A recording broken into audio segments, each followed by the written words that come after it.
na dahilan sa pagbebenta ni Daniel Padilla ng sports car nila ni Catherine Bernardo.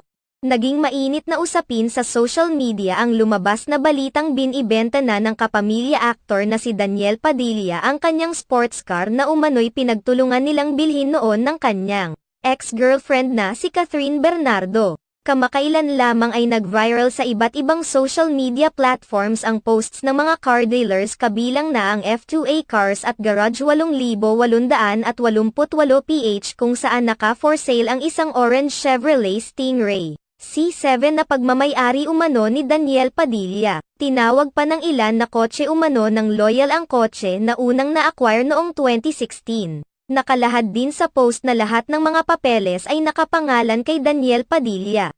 Sinubukan naman ng F2A Cars na ibenta kay Boss Toyo ang nasabing kotse nina Daniel Padilla at Catherine Bernardo subalit hindi sila